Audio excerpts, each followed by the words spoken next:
It's an absolute pleasure to be out here, to be coming back to your own alma mater after a gap of around 22 odd years, right? And I thought a lot about this as to what can I possibly speak at a forum like this, like what can I really bring to a forum like TEDx. All my work life, I've simply been an investments guy. I've been a person who's just managed money for people, for myself, for HNIs. I've pure been a money manager.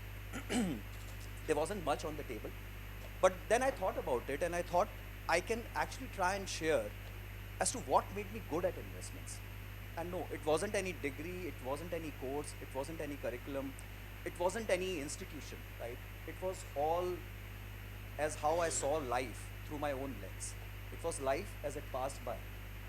And I'm often reminded of this famous couplet in Hindi, which says that अपनी मर्जी से कहाँ अपने सफ़र के हम हैं, रुख हवाओं का है जिधर का उधर के हम हैं. The winds of life just swept by and kept changing me, kept changing the DNA of me, and kept bringing about those changes which made me not just better at life, but made me better at investments. So here I am sharing my 5 nuggets as to what life taught me and how it made me better at my own work, which is managing money.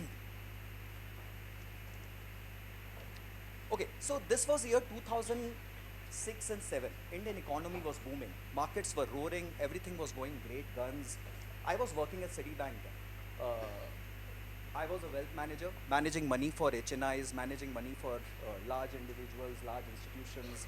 My wife, I just got married then. My wife was also working with an MNC bank. Both of us were earning good amount of salaries.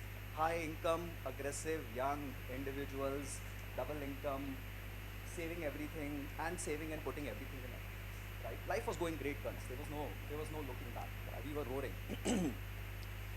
Till that fateful day, which was 15th of September 2008. Can anyone recall out here what happened on 15th of September 2008? Sorry? Yeah, the global financial crisis, right? The global financial crisis unfolded, Lehman Brothers collapsed on that very day, right? I was working with Citibank, market cap of Citi was over $300 billion 2 years back, and it came tumbling down to less than $6 billion that day. Citi was quoting at $1 a stock price, it became a penny stock. Our clients were calling us frantically, left, right, and center. We didn't know how to pick up their calls, what to answer them. They were pulling out their monies, investments were all falling, life was just falling apart, right? And there was nowhere to hide. We didn't even know whether we'll survive the next day, the next hour.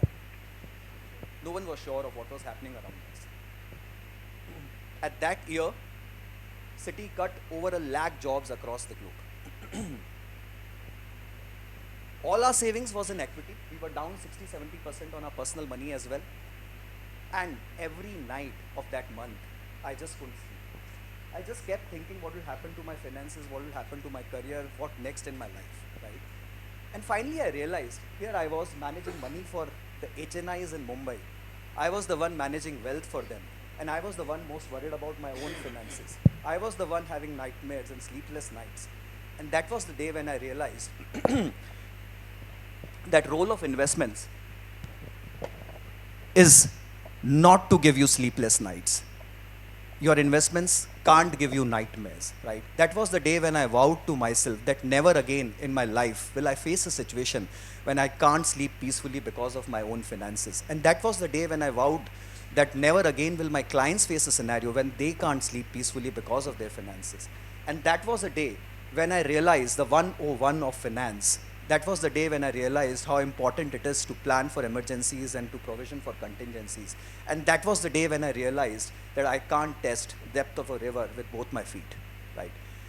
And that was one important lesson in my life and for investments, that the role of good investments is to give you peaceful sleep at night. Well, I moved on, 10 years with Citi. Thankfully, I didn't get fired at that time, and life moved on. 2016, I cut the corporate cord. I cut the umbilical cord. I decided to start on my own. We were a bunch of 3 finance folks. We wanted to disrupt the fintech world. We wanted to be the disruptors. We wanted to start something new. We wanted to pioneer a new platform, a new phenomena in wealth management, right? We had the ingredients going. We were 3 bunch of friends who were good at finance, who were successfully shaping up our careers. and we thought we had it all. By 2017, and we were the first movers in the market. By 2017, competition started mushrooming up. And we realized that to grow, we needed some growth capital. So we started reaching out to private equity players and VCs and funders and so on and so forth. And guess what? We didn't get any funding. None. Right? And the common feedback which we got was that you are trying to make a fintech, but you are all fin guys. Where's the tech in it? Right? We didn't have a tech co-founder with us. We didn't have a person with skin in the game who was a core techie at heart. Mind you, we had a great product, we had a great platform, we had a great website, we had a great application, we had everything. But we didn't have a co-founder who was a techie, right? And that did us in. Well, we took our lessons and we realized that to be great in building something at large scale, you need to be good at all vectors.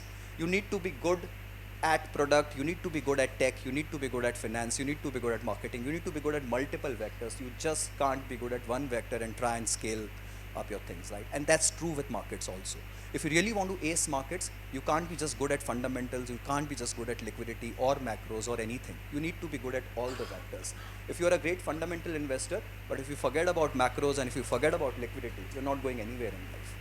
If you're good at macros, but if you miss out fundamentals, you can't identify anything, right? So lessons taken for life and for investments both. Around that same time itself, I realized, and I got one of my other lessons in life, which was when we started, we thought we had great pedigree, we had great background, we had the right product, we were first in the market, right? We thought we had the right position. We thought that, right?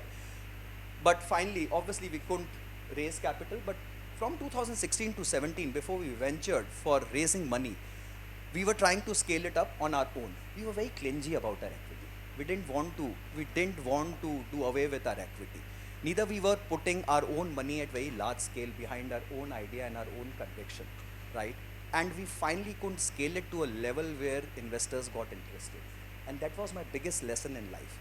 That if you really believe in something, if you have a conviction, if you have the confidence behind your idea, then double down on it. Then double down on your conviction. In life and in investments, what you invest in is 1x important. When you invest in is 10x important. But how much you invest in is 100x more important. We got the what right, we got the product right, we got the when right, we got the timing right, we were the first ones in the market. But we couldn't get the how much part right. We couldn't get the capital right in the forum, right? So we couldn't double down on our own ideas, we couldn't double down on our own position. In life and in investments, position sizing matters, and that is where we failed, right? So a lesson for me in life and in investments both. Well, we moved on. 2019 was a very critical year for us. We were gasping for breath. We were trying to survive and sustain our business. We were somehow trying to clutch at straws. And here we found one. By the end of 2019, we got a strategic investor who was willing to be a part of our cap table, who was willing to fund us for our growth and for our survival, right? But here was the catch. They wanted to extract a pound of our flesh.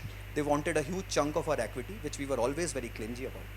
But finally we thought, if we have to survive and sustain for another day, if we have to live another day, we need to be less emotional about it. You have to be less emotional about it. You have to cut your losses at times and just move on to survive another day. If you survive your life, you survive your business, markets will give you another opportunity to scale it yet again. And that's what we took it. We took the offer, we got the investors on a company, we diluted a large portion of our equity, and we took our lessons. That to survive in markets is the first mantra, and then you look at your profits, and then you look at your growth. If you survive, you will get another day to smile. Well,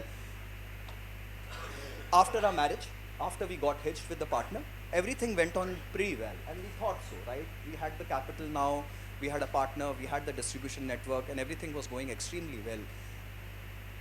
And it lasted for all of 4 months. Why? 2020 COVID struck.